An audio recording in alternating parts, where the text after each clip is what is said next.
Estou de volta à cidade onde eu nasci, por um motivo especial. Fazer um documentário sobre um importante momento na história deste lugar. Acontecido em uma pequena cidade do interior do Paraná.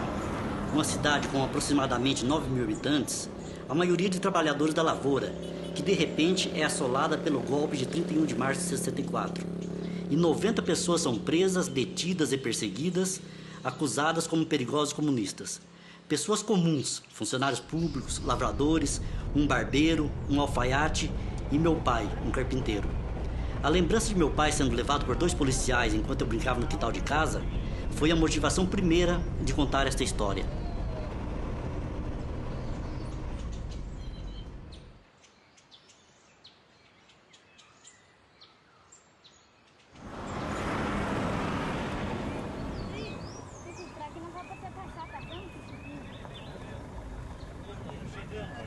Aí a cidade, Itamaracá? Eu não acredito, nem se acredita. A cidade que está sendo Sagu. Eu só acredito na hora que eu ver uma placa com o nome. Ave Maria, Itamaracá! Tem que... Bonitinha, mas essa árvore é o que, Palito? Pô, cara, deve ser alguma coisa meio de arte conceitual, sabe? Tá muito em moda. Aqui em hoje. Itamaracá? Pô, sabe que aqui a moda chega muito rápido. Deve ter Olha só que árvore deve interessante. ter alguém fazendo cinema conceitual aí. Peraí. É bonitinha, Palito. É uma grande cidade, cara. É uma megalópole, você vê a cidade inteira, né? Você chega e já vê a cidade. É um lugar que tem muito. Então aqui é a cidade do Palito. É. Olha lá, vocês estão vendo lá, ó, lá é a igreja, logo atrás da igreja, aqueles eucaliptos lá é onde é o campo de futebol, onde começou todo esse episódio 64, né, essa história insólita do... Mas o campo existe ainda, é o mesmo campo? Existe, é onde era a disputa do pó de arroz e pó de broca pela posse daquele campo lá. O campo está lá. Agora lá é o estádio oficial da cidade. E logo naquela linha da igreja, assim, né, pra baixo, era onde era chamado o Esquisito. Que eram os bairros... o negócio do bairro pobre, né, o pessoal mais pobres e tal, né, pra cima o pessoal... Mas agora já não distingue mais quase, né? A cidade vai empurrando também, né? Pode ver que tem uma vilazinha ali. Aqui embaixo deve ser né, mesmo, mas... Quer dizer, e hoje em dia não tem mais, então, na época eram muitas casinhas pobres mesmo, né, e tal. Lá surgiu o pó de arroz e pro lado de cá o pó de broca. Mas dá pra notar, inclusive, que parece uma baixada aqui, né? É, uma baixada e tal. Mas aqui era bem... Agora a gente vê que as casas são melhores e tal. Quer dizer, o poder aquisitivo da população melhorou muito, né, nesses anos. Ô, tudo bom? Bom, senhor. E o senhor aí? O senhor é morador daqui da cidade? Só. Mora muito tempo aqui? Tá com bem tempo, tá com 54 anos. Então o senhor deve conhecer muita gente aí. Conheço um pouco, né? O senhor conhece o Juca Barbeiro? Conheço. É, o Juca já morreu, né? Já, o Juca morreu faz tempo. Jaime Preto. O Jaime Preto também, conheço, já morreu. E Alcides Pedroso, você conhece? O Chico Pedroso conheço, ele mora por lá da igreja, para cada aquele calipo lá. Mora lá em cima. E o Zé Baiano, o senhor conhece o Zé Baiano, Zé Lopes? Conheço, é meu primo. Seu primo? Meu primo. Então nós somos parentes. Eu sou filho dele. Então nós somos parentes, então sou primo. É. Então o senhor vai trabalhar no filme com a gente, hein? Pelo jeito, o senhor é muito parecido com ele mesmo, agora estou vendo, percebendo. Mas vai. Olha só. É, tem uma cara boa, né? Como é que é o seu nome que você disse? Dino.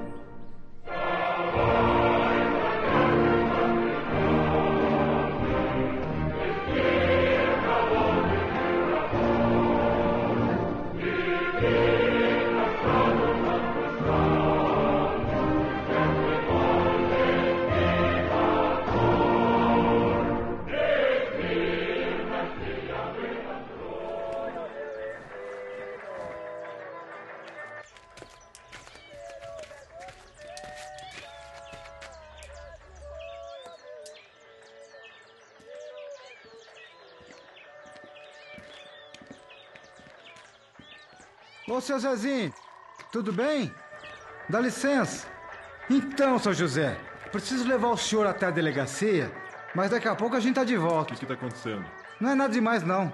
Daqui a pouco o senhor tá de volta, tá bom? Dá licença.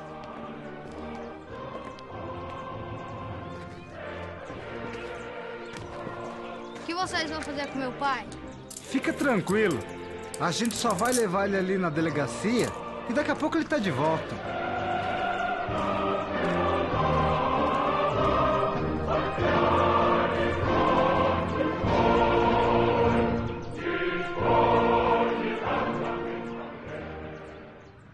E a maior parte que foi preso não tinha nada a ver com isso, nem sabiam de nada. Uns eram bêbados. Ó, o Pitico foi preso, o Xodó foi preso, né? Eles eram alfaiates que trabalhavam comigo, né? Eram uns coitados daquele. Mas o que sabiam aqueles caras, né? Foram presos, ficaram 90 dias. O Juca, né? Eu acho que a maior injustiça, por exemplo, é no caso do seu pai, por exemplo. Seu pai, não vou citar as pessoas, como eu já disse que não vou citar, mas eles pressionavam ele, ou paga ou vai preso. Você entendeu? No Juca, nós tivemos que levar comida, às vezes, tarde da noite, na casa do Juca, como era lá do outro lado, em frente do bar do Dé. Tinha uma casinha de madeira lá, eles moravam, a gente ia levar comida para eles, para os filhos dele, para a mulher, né? Para não morrer de fome. E todo mundo tinha medo de chegar. Todo mundo, não pode ter contato nenhum com aquela gente. E aí, na cidade, encheu daqueles boné vermelhos, aqueles soldados de boné vermelho, que estão chamados de boné vermelho, né? Comandado por esse Johnson, o primeiro delegado, né? Aconteceu o quê? A perseguição política, né? Uma perseguição que fizeram contra muito, não, mas contra mim também, né? Então, levantou o Diamantino, o Emílio Parralego, a turma ali, que era da antiga UDN.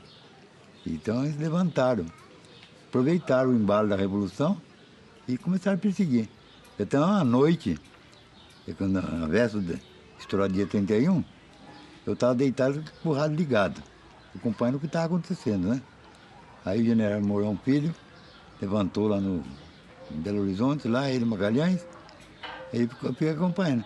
Aí começou, pá, carro passando na frente da minha casa, para lá, para cá, toda hora. Tarde da noite, 1h da madrugada, né? Eu falei, o que está acontecendo? E a pessoa nego vindo lá do Cruzeiro do Oeste, Gaúcha, Campo de Mourão, aquela região, mas dava, puxando ali pro lado do Marama, dentro de uma caminhonete, dentro do Camburião, de lá aqui, quase que amarrado que nem porco. Vinha desse jeito. Chegava lá e jogava. Aí que os homens não aguentou, bateu uma portaria e mandou para essas delegacias, não mandava gente não, ouviu o povo lá, ouvi. E depois, se tiver processo, manda, senão não adianta nada. Esse negócio, fulano é. Ia lá, prendia e mandava. Era assim que funcionava. Então, aí que cessou de chegar gente ali, senão não tinha onde pôr tanta gente. Nós fomos presos. Eu fui preso em Jacarezinho. Fui com o meu carro, gozado. Quando eles vieram nos prender, eles vieram com um carro na viatura pública. Daí me conduzi preso. Fui a Jacarezinho. Chegando lá, o delegado titular regional era o doutor Schweire. Chegando o doutor Schweire, qual é a acusação sua? Qual é a acusação? E quem deve dizer são os acusadores. Né? Eu estou aqui para dar a minha versão. Né? E foi uma injustiça que foi feita. Que ninguém era nada daquilo. Nem que se fosse comunista, hoje até ia, tem o Partido Comunista aí, né? Mas não tinha nada de comunismo, não tinha nada. Aquilo foi uma palhaçada que fizeram aí. Duas pessoas aí, dois ordinários aí, acusaram eles como comunistas, não sei o quê, prenderam o Juca, né? Juca Barbeiro, Jaime Preto, né? Eu não entendi muito bem, né? Mas dá para perceber que ele estava preocupado com alguma coisa.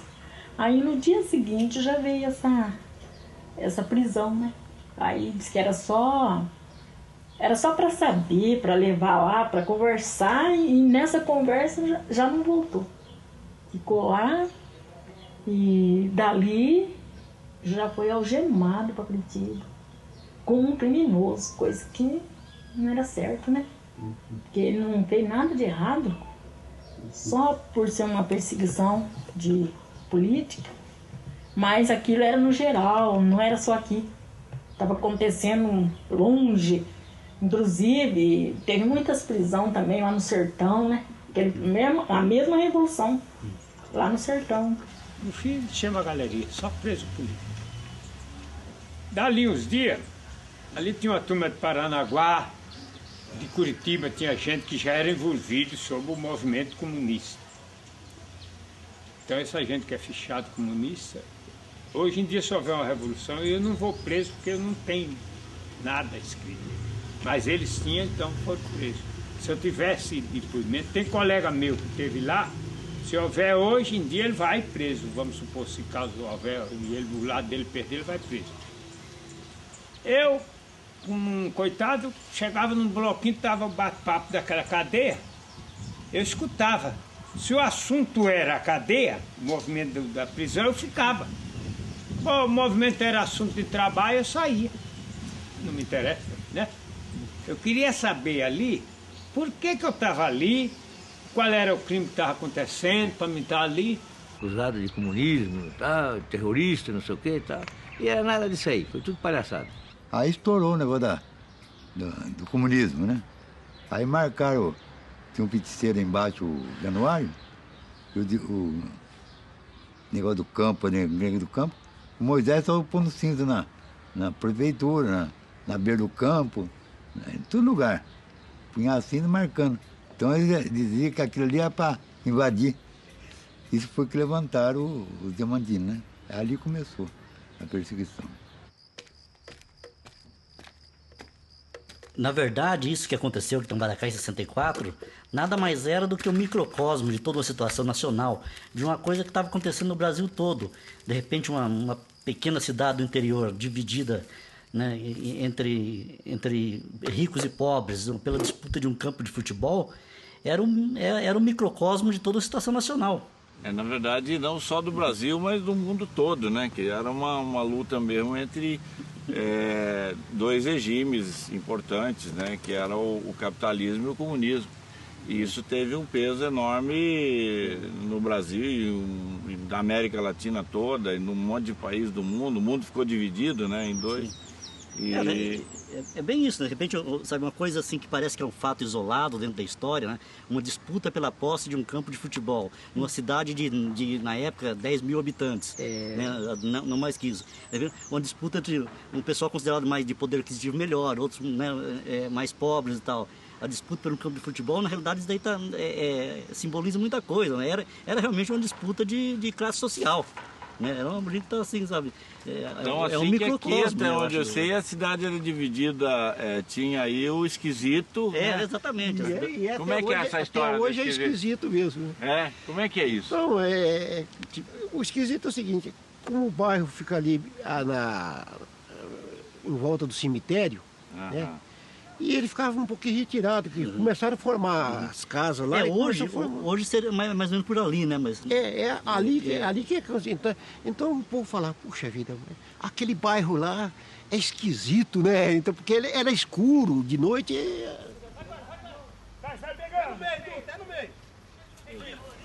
Eu comecei a jogar no Pó de Arroz justamente quando formaram o time do Pó de Arroz. Então ficou com o nome de Pó de Arroz porque eram jogadores mais do centro, era do comércio, né? Quem trabalhava no comércio e então se formou a Sociedade Esportiva Itamaracaense. E formaram também um time que era mais com jogadores da periferia. Então formaram União Esportiva Itamaracaense. Então seria Sociedade Esportiva e União Esportiva Itamaracaense. Mas como o campo era somente esse campo que tinha aqui, era da prefeitura, esse campo. Esse, o União lá, eles eram time, era primeiro, era mais antigo, e foi chamado de Pó de Broca, é isso? E nós colocamos o nome no time deles de Pó de Broca, porque o pó de broca era um veneno para matar a broca do café.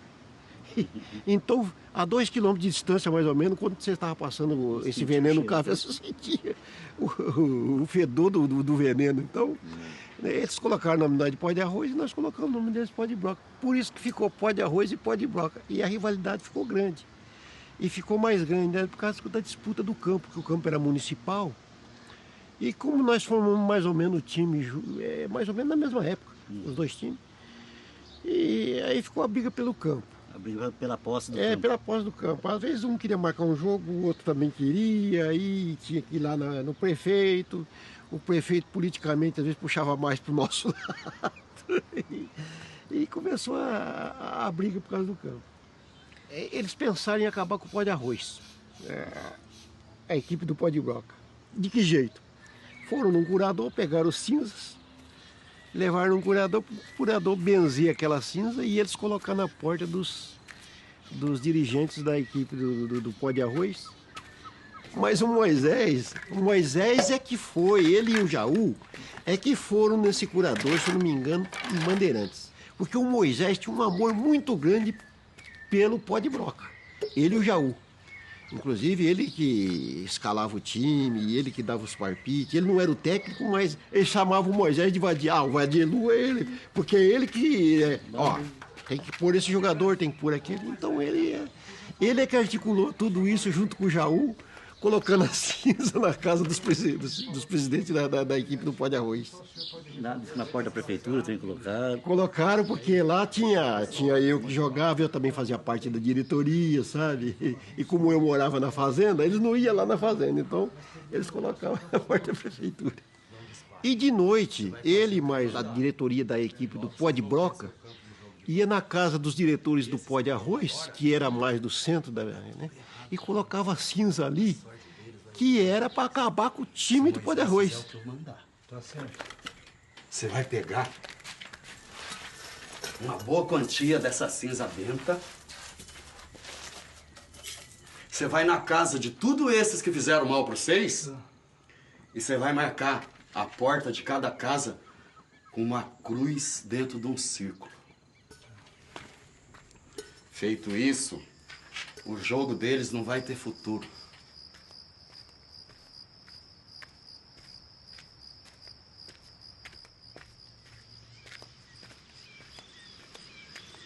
Porque aqui sempre tinha um time, o Pó de Arroz, que é o time dos mais ricos, e o Pó de Broca, né? E o Moisés do Demetrio jogava no Pó de Broca. E tinha um velhão, um pretão velho, que sabia mexer com os pauzinhos, tá? Seu Luiz Januário. Ele era o médico do time do Pó de Broca. E naquele tempo, o Pó de Arroz tinha o campo, mas o campo tinha os dois times, mas era um campo só. Tinha domingo que jogava o Pó de Broca, no domingo era o Pó de Arroz. E então o Pó de Arroz registrou o campo, tomou do Pó de Broca. Né? Eu joguei muito tempo aí, viu? Joguei no Pó de Broca, joguei na União, depois joguei no São Paulo. E por aí foi. E tinha uma encrenca aqui que negócio de campo, né? Você sabe que a turma do Diamantino era tudo contra o Pó de Broca. Então, tomaram o campo do Miraí e tal. Era o Moisés, filho Moisés. Ele saía por aí caçar as muambas dele, sabe? Mas isso aí eu não cheguei a ver, como eu estou dizendo para você, me contaram também. Porque eu não andava atrás dessas bobagens, né? Isso aí é uma bobagem. Ah, não sei demais por causa não, filho. Eu sei que o seu time não gostava do outro. Uhum. Certo. Sou eu aqui, ó. Miraí. Ah, esse é o Miraí. Né? É o Miraí. Sete Léguas, Pereira, Dorvalino. O Dorvalino, qual que é o Dorvalino mesmo aqui? Dorvalino é esse cara aqui, ó. Uhum. O Dorvalino também foi uma das pessoas que o pessoal fala que foi... Esse morava no Pendura também. É isso, pode de branco. Foi uma crise aqui que eu vou te dizer pra você, viu? Passamos aqui num cortado meio duro. E tudo começou com esse povo do Diamantino Gomes. O Tino, o Vito, o cunhado dele, o Tardi Jorge, tudo isso aí. Eles que infernavam a coisa, viu? Os três. Eles acharam que era uma turma de comunista. Comunista que estava aí entrando aqui em Tambaracá. Mas não era. Imagina assim. Veio a acusação, né? Que o sindicato, a turma do sindicato ia botar fogo nas casas. Nas casas não está marcado. Isso, a casa está marcada com cinza, era para eles botar fogo. Aí então foi por essa razão que foram presos. Era no ano de 1964, estava aquela revolução. Ficaram todo mundo assim, apavorado, ficaram assustados. E isso aconteceu exatamente na semana de 31 de março para 1º de abril. A coincidência dessa data com, de repente, as casas amanhecem marcadas com cinzas, né? A revolução e a cinza na porta das casas. Né? Aí, essas pessoas que eram colocadas cinza na porta da casa deles foram tirar um parecer com o Padre Lessa. O Padre Lessa falou assim, olha, quando surgiu o comunismo na Itália, a cinza foi o lugar, as casas que eles marcavam para atacar. Então ficou todo mundo alerta. Todo mundo alerta, pensando que ia ter um ataque comunista.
Isto é coisa desses comunistas.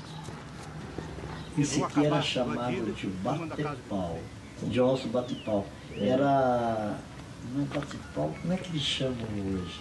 Esse aqui é um tipo de um pau mandado, não tem cultura nenhuma jurídica. E o governador nomeia e fica ali batendo em gente, prendendo. E ele gostava de usar esse tipo de garrucha, nem revólver, não era garrucha. Mas a participação mesmo que teve muito naquela perseguição minha foi Miro Paralego e Diamantino Gomes, filho, que mais participou. E os outros chatacos.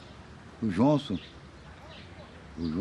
que era o delegado, também é um tonto, era um bobão. Aí já basta dizer que depois da Revolução Cabana, eu fui nomeado delegado aqui de polícia pelo general Jarcino Pereira, que é cunhado do major. Fui nomeado como ele era secretário de Segurança Pública, fui nomeado delegado. Quer dizer, meu passado no exército foi limpo. Começou e foi. História, prende aqui, prende ali. Prenderam o Jaime, que era do sindicato, prenderam o Socorro, como é que chama ele? Xodó, Dorvalino e vários outros aqui, não me lembro. Aí, por último, eu estava trabalhando. Aí chegou o Xavier, sargento da polícia, mais outro cara lá, e me intimaram levar para Jacarezinho.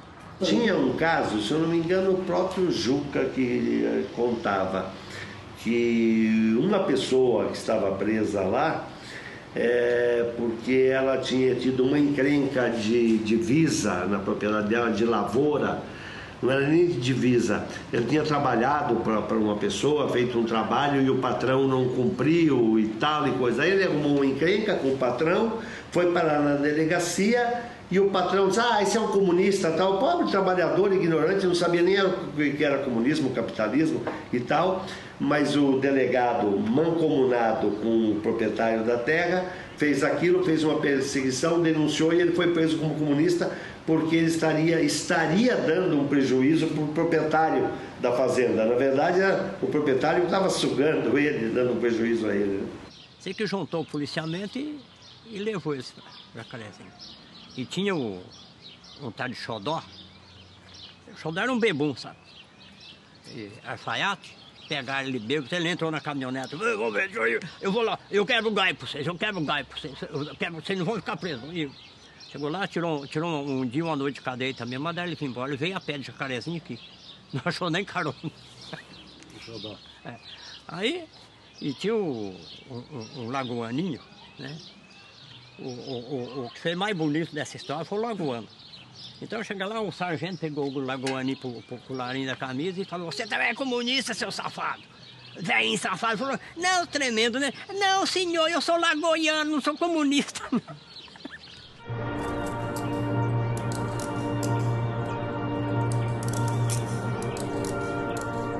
Esse daqui é o Erotides, que ele morreu faz uns 4 anos. Que fim triste, né, menino? O Erotides, rapaz, ele tinha um problema da espécie de vestígio, sabe? E ele estava, sabe esse fogão nosso caseiro, caipira antigamente? Não sei o que ele estava fazendo e deu. Então, com as duas mãos queimou, queimadura, teve que tratar assim com os 2 socos de braço. Ele é o soldado que efetuou essas prisões. Ele vai contar esse 7%. Ainda me lembro que foi o senhor, quando saí da barbearia, eu falei, mas por que vai me levando na delegacia? Pô. Eu falei, não sei. Você vai lá, você fica sabendo. Não tinha nada contra ele, né? Eu temei o quê? Aí foi que aconteceu a prisão, da ele que fez a prisão. É, porque o Juca mesmo não tinha nada, né, de comunista, de nada. Ele, acho que, se eu não me engano, era ele, que era fã do Carlos Lacerda, inclusive, que era um golpista, né? Que era, não sei se ele tinha até compreensão e informação e conhecimento para ter uma posição ideológica. Ele era uma pessoa simples, né? Olha, eu vou falar para o senhor, acho que se soubesse ler que podia postar que teve na escola, só se fosse o Jaime Preto, porque eu não tenho um papel para me dizer que eu frequentei um ano de escola. Eu não tenho. Eu sei ler, escrever, faço conta. Eu, às vezes, eu costumo até disputar com alguns estudantes em algumas coisas, mas eu não tenho frequência de escola. No papel, eu ponho como analfabeto. Sei ler e escrever, mas sou analfabeto. O que esses homens têm de comunista? Não, um xodó comunista, um bêbado, né? Um bêbado.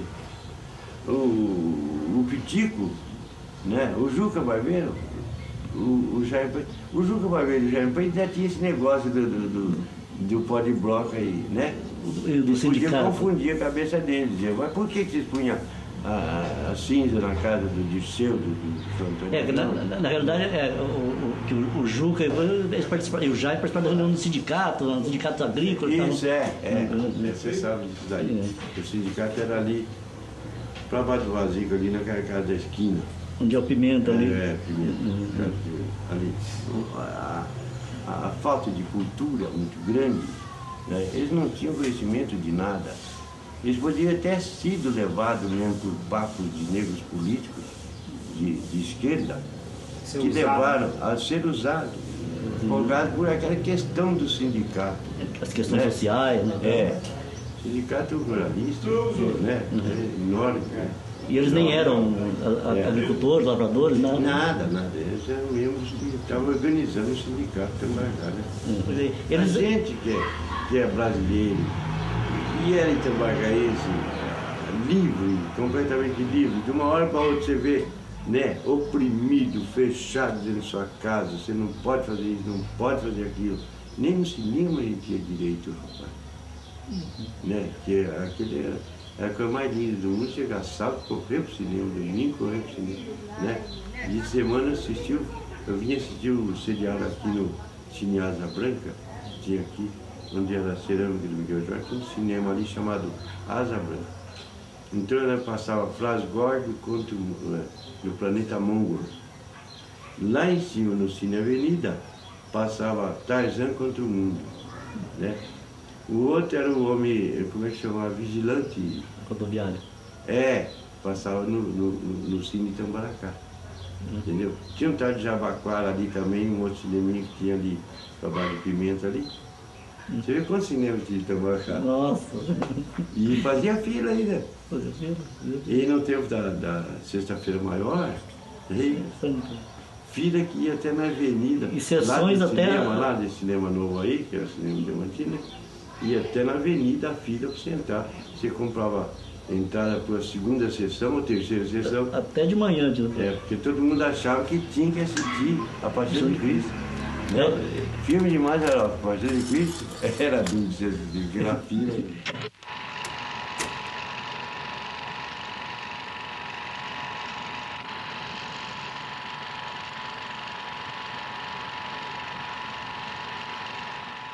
O que vai pelo mundo são fatos de hoje, acontecimentos do amanhã, narrados pelos seus principais protagonistas.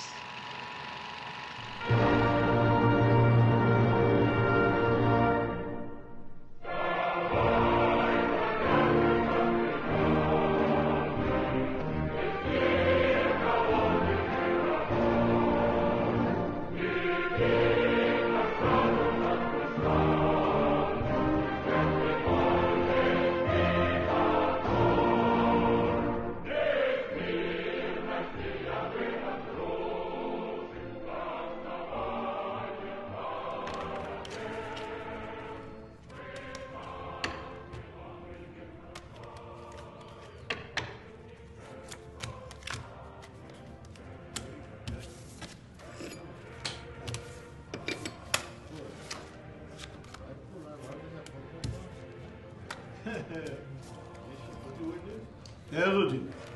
Tem bastante terra aí parada aí e o povo tá passando fome. É, o plantio da terra ninguém planta, o sindicato não toma conta, entendeu? É da pobreza, né? Tem muita terra. Se a gente não se organizar, a gente não vai conseguir nada. Verdade. A gente tem que se unir mesmo. A ideia é boa, né?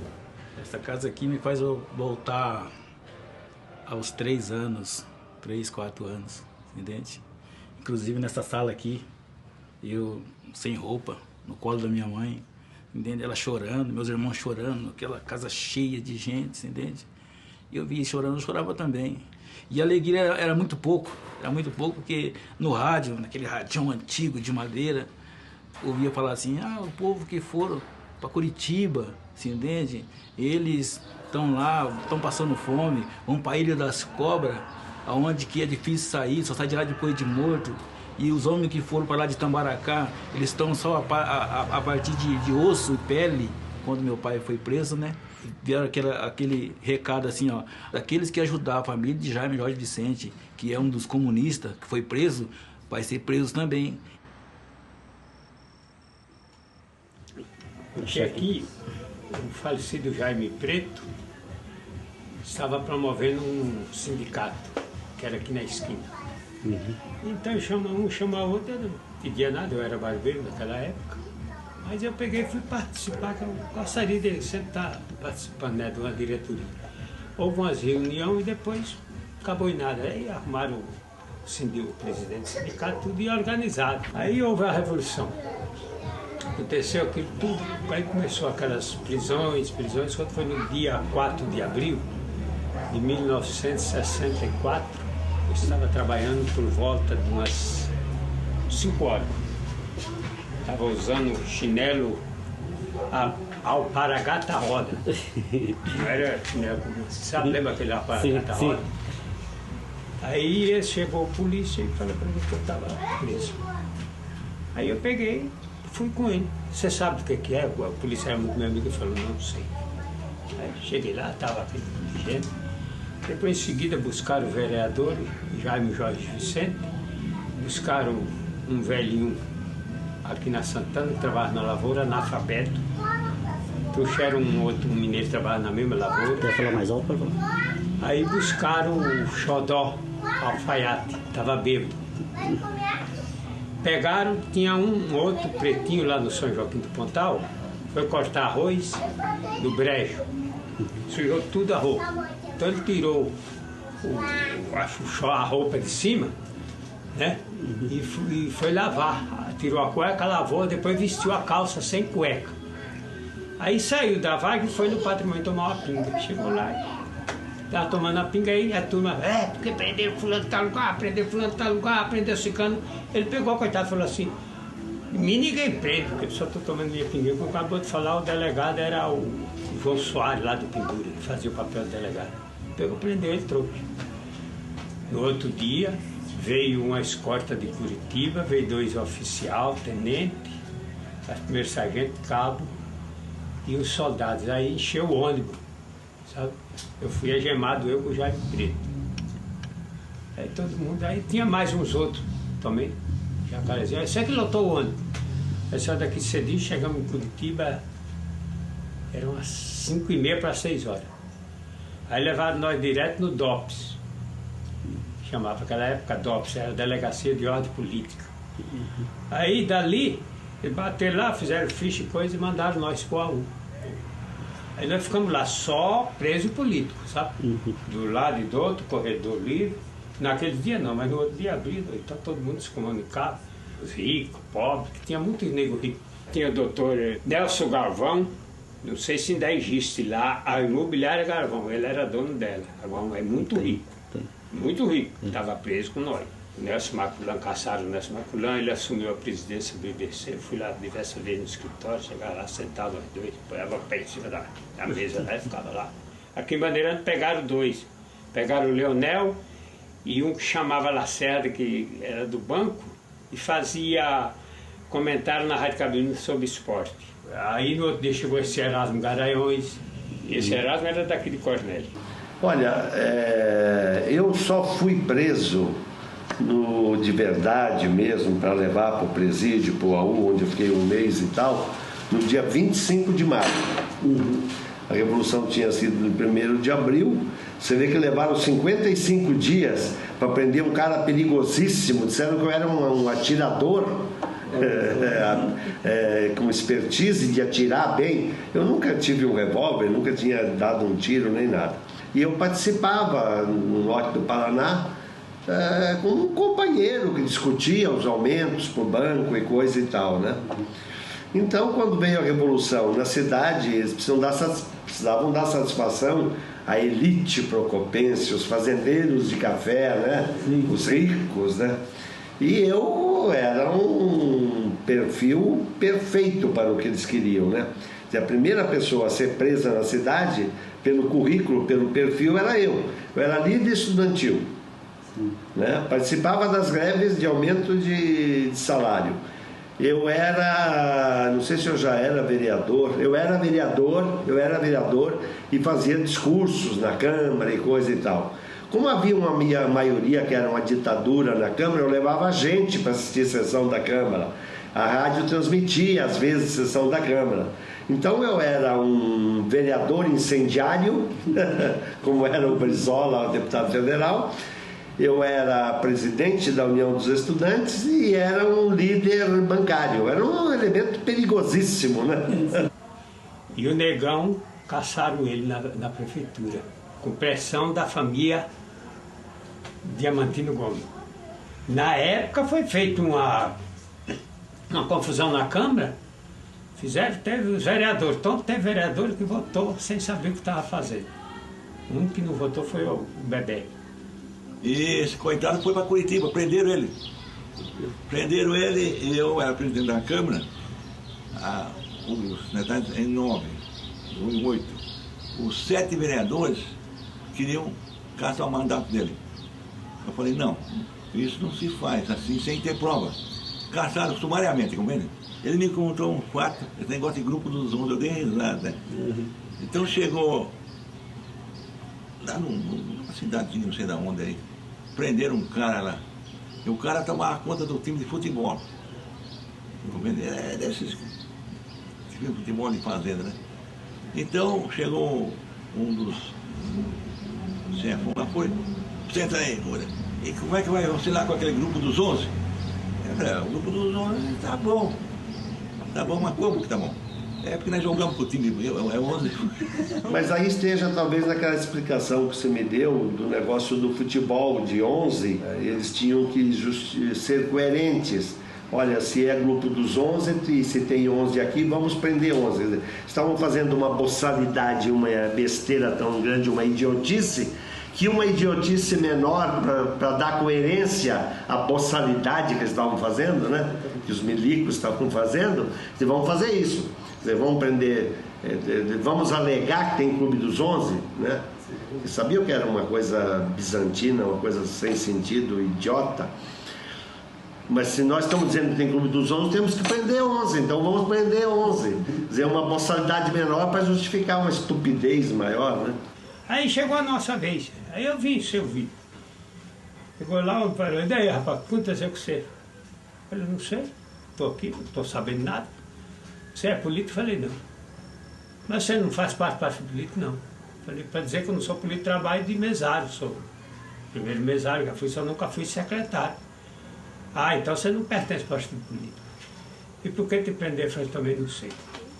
Você faz parte de algum sindicato? Eu falei, faz parte? Não faço, mas eu fui em 2 reuniões no sindicato que estavam afundando lá.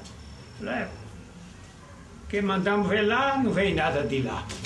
Se agora você chega aqui também não tem nada. Aí providenciou a nossa saída. Nessas alturas nós já estávamos com quase 70 dias mais ou menos. Resolveram liberar o Xodó e o Neguinho, que estava até sem cueca, coitado, prenderam o homem só de calça. Foi sem cueca lá para a cadeia. Aí mandaram eles embora. Aí aqui, foca em guardar, o Jairo, o Zuca, o Alagoano e o Mineiro são comunistas. Estão presos, são comunistas. Quando eu voltei, chegando aqui, ainda sofri um pouco de preconceito no meu serviço, como barbeiro, sabe? Olha lá. Ele falou, posso trabalhar de novo? Eu falei, não, tá aí, né? Tem que trabalhar, eu preciso de trabalho, você precisa trabalhar, né? Vamos tocar o bonde pra frente, que foi assim. E o pessoal da cidade, assim, meio que... Eles não queriam. Eles achavam que eu devia mandar ele embora, eles não aceitavam ele mais dentro do salão. Eu falei, não, mas nunca vou fazer isso. O serviço é dele, tá aí, ele vai ficar trabalhando. Tinha 3 filhos naquela época. Como é que eu ia fazer? Aí ela pegou e veio embora. E nós ficamos lá. Aí começava, todo dia levava uma pessoa para ouvir. Tinha nego que ficava 2 horas no depoimento. Tinha o que falar. Chamava outro. Aí quando chegou a nossa vez, chamou esse xodó. O xodó chegou lá, não tinha o que apresentar. Aí mandaram embora. Mas nesse intervalo eles mandaram um polícia, que era genro de um velho que estava preso aqui, um farmacêutico aqui em Andirá, chamava Sebastião, da farmácia. Esse polícia veio aqui, distraído de menino, assim, e colheu tudo. A perseguição, você entendeu? Chegou lá e falou para nós, olha, Arcido Pedroso, Zé Porto, o Lineu e o Arlindo foram chamados de Jacarezinho, mas não deu nada, voltaram. Aí eu cheguei, dia cedo, eu vim na prefeitura trabalhar, né? Eles estavam pensando que eu tinha ficado, né? Cheguei, aí quem denunciou mesmo foi o Tino, Diamantino Gomes Filho. Aí eu falei, vou matar esse cara. Eu fui na cabeça de matar ele. Eu falei, vou matar porque isso é muita banana. Eu segui ele 2 vezes, 3 vezes. Ele morava naquela casa ali, e eu falei, agora ele chega aqui, a hora que ele chegar, eu não quero matar pelas costas, eu quero matar, gritar o nome dele, dar um tiro na cabeça dele, né? Aí ele chegava, mas ele não entrava pelo fundo, ele não entrou por ali. Isso é são minha também, né? Ele não entrava pela porta da frente, ele entrava para casa da mãe dele e saia no fundo da casa dele. Aí 3 vezes eu tentei pegar ele de noite, né? Mas não consegui. Não consegui pegar ele. Aí dei para acabar, acabou. Depois ficou, amigo não ficamos. Mas também dei por liquidado aquilo, né? Aí aconteceu que o Januário, com aquela besteira dele, também com aquele negócio de cinza dele, e o Moisés, eu nem sabia o que era aquilo, rapaz. Eu não sabia mesmo o que era negócio de cinza. Foi que eu fui descobrir que era negócio do campo de futebol, pó de broca e pó de arroz. O Moisés do pó de broca e tinha o pó de arroz que era os diamantinos. Os jogadores tudo eram amigos, os povos que não gostavam de ceder o campo para o outro jogar. Ganância. Era pura ganância dos outros, como eu disse. Eu sou bom, deixa o outro para baixo. O rolo deles era esse. Não terás medo do terror de noite, nem da seta que voa de dia, nem da peste que anda na escuridão, nem da mortandade que assola ao meio-dia. 1000 cairão ao teu lado, e 10.000 à tua direita, mas não chegará a ti. Somente com os teus olhos contemplarás e verás a recompensa. Eu vou comer o teu cavalo. E olhar no refúgio, o Altíssimo fizesse a tua habitação. Nenhum mal te sucederá, nem praga alguma chegará à tua tenda. Ó, foi preso 2 acusados de russo em Curitiba. Não sei da mulher, capricha, Juca. Quero sair daqui bonito. Pode deixar, pode deixar. Acabou então. Você era bem vindo. Pode deixar, pode deixar. O que eu tenho a dizer é que quando eles me levaram para a penitenciária, você vê, entramos pela porta principal, então o cara, certo, já estava instruído para fazer isso. Ó, um bolo de chave. Ele não carregava aquilo numa caixa, carregava na mão, você entendeu? Inclusive, você sabe, se ele pusesse numa caixa e fosse tirando, era a sensibilidade psíquica é uma. Ele abria aquelas portas de ferro dessa grossura assim, então eu arrodeava assim tudo, depois ele cortava, fazia, eu entrava no outro corredor, passava, né? Subia a escada e isso, rodava tudo isso aqui para soltar você lá no último no canto. Vocês vêem tudo. Aqui sou eu, Antônio Batista Filho. Aqui era um cidadão, um agricultor do norte do Paraná, também que eu não me lembro o nome. Esse era Jair Freire.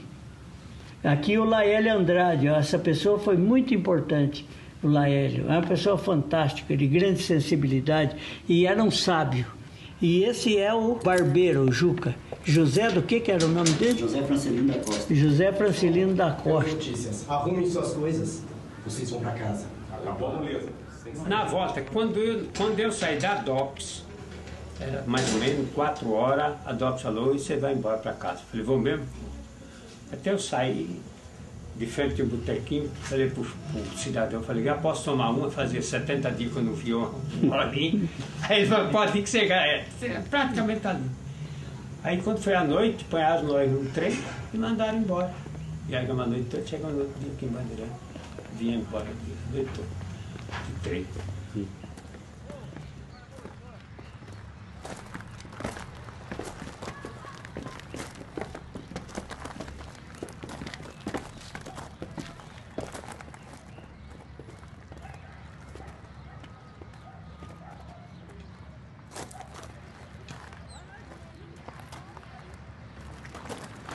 Licença, senhor, tem um boteco ali na esquina.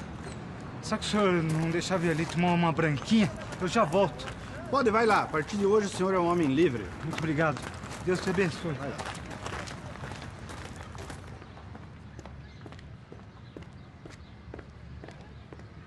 Ô, amigo. Sim, senhor. Eu tenho uma branquinha aí. Sim, senhor.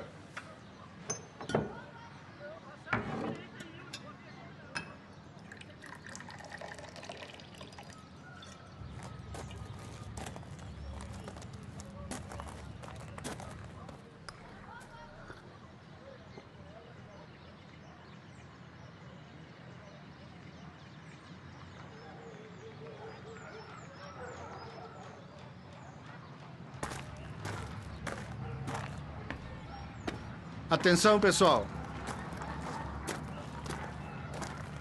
Hoje é um dia muito especial para vocês que estão aqui. 3 meses após a vitoriosa Revolução de 31 de março deste ano, vocês voltam para suas casas com outros ideais, sabendo que seus atos e pensamentos pertencem ao Exército Brasileiro e a esta nação, que, livre dos malefícios das bandeiras de cores diferentes das deste país, concede a vocês o direito à liberdade que somente a Revolução pode dar. Que voltem para suas casas os senhores Arlindo Soares, Xodó Alfaiate, Erasmus Garanhão, Durvalino Marques Luqueto, João Cícero da Silva, João Neves Barbosa, Nicanor Maranhão, Anacleto dos Santos, João Francisco da Silva e José Francelino da Costa, Juca Barbeiro. Podem se preparar para a foto.